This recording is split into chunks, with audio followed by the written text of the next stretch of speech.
سبراتينيس مؤمني تكو مؤمنة براتي فكجارمي تكوتي إني تكو إسا خاني في إركو جان صلى الله عليه وسلم خنافنا من نتساهبو مقامنون خنريا قد أنوان غراخي نياتي منو خغمچو تينيا نولين غمدي ركو تينياس نولين قدتو خيو خفنا نولق أبي يودد دمنا نترسادي متهو قبا أكسمت اللي صاحبا كنا خناركچو نكام برباچ ساد هريوم ما في صاحبمان إسلام ما كيستي بك قدو قبدي Hiriyaa gaarii jechuun nama hanqina nuti qabnu wajjin ofitti nu simatu yoo ta'u, haa ta'u malee rakkoo teenya san irraa nu furuuf kan karaatti nu qajeelchu ta'uu qaba.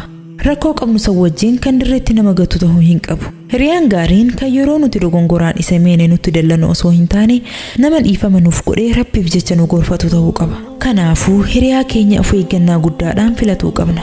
Ergamaan Rabbiitis sallallahu alaihi wasallam waa'ee hiriyaa kana jajjabeessanii nuuf dhaamanii jiran.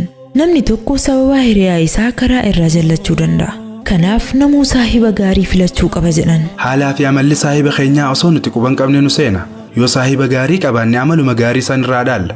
Yoo saahiba hamaa karaa Rabbii irraa nama jallisu saahiboomnes osuma firraan beekin karaa jallinaa rabuuna. Dhimma kanarratti Rabbiin subhaanahu wa ta'ala Quraana keessatti suuraa Al-Furqaan ayata 27-28 irratti akkana jedhe.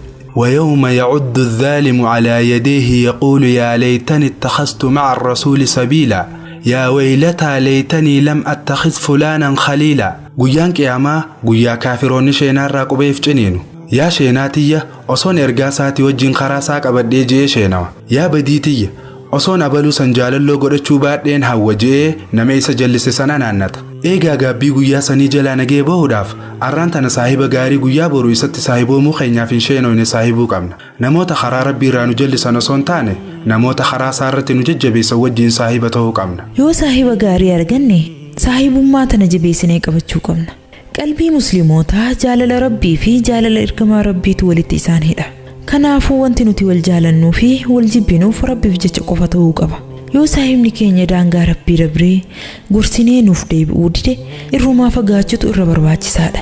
Haa ta'u malee dhimma dhuunfaa keenyaatiif jecha irraa baqachuun jaalatamaa miti. Waan saahibni keenya nu miidhe obsuufii qabna. Ergamaan Rabbii sallallahu alaihi wasallam guyyaa takkallee dhimma dhuunfaa isaaniitiif jedhanii nama jibbanii hin beekan.